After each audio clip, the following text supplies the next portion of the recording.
Hello, my name is Laura, and I am working with Tara and Brittany for this presentation. As you might have seen in our first video, I had some technical difficulties, and I forgot to switch the screen to my face when I was speaking. So per Professor Campbell's recommendation, I am re-recording myself just so that I can be seen on screen here. So we'll be saying most of the same of what I shared before, but please do feel free to watch. As I said, I'm working with Tara and Brittany, and our topic is combat trauma. Areas, so I am talking about the emotional lens, and then Tara will talk about physical, and Brittany will talk about psychological. So from the emotional lens, service people are massively affected from combat trauma. Combat trauma being men and women who have served in the military, any branch of the military, and have been deployed or training or whatever may be triggering that trauma. So from a one perspective, you can talk about attachment and bonding, right? From an emotional standpoint, those who are experiencing combat trauma do really struggle with relationships, with bonding and attachment. A lot of this comes back to their exposure to violence, and just their ability to connect emotionally is hindered because of that.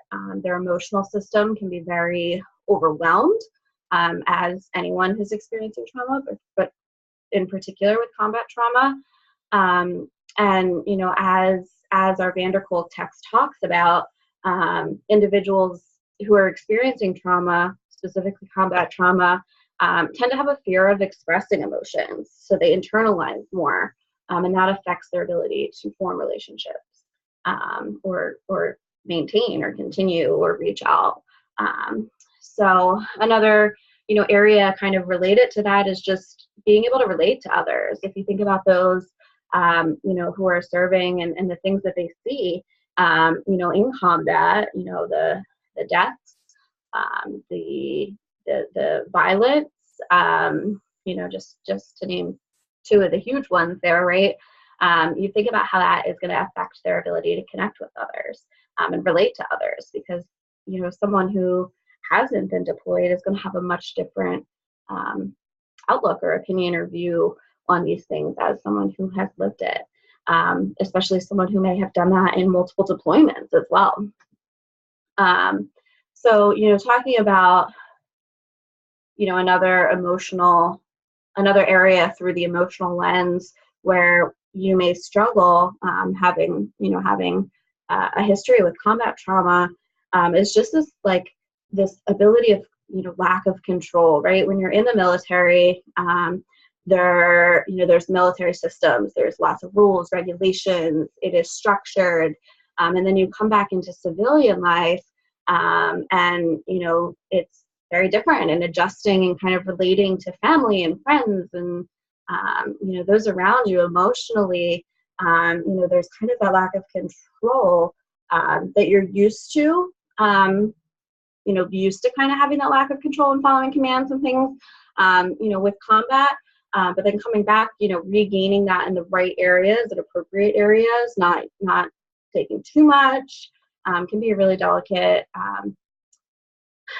thing. The need from an emotional lens, the need for informing those who are making policies and making advocacy groups and making programs for service people, there's a huge need, right? Because they're who's determining how many deployments can someone have, what do they need to show in between deployments that can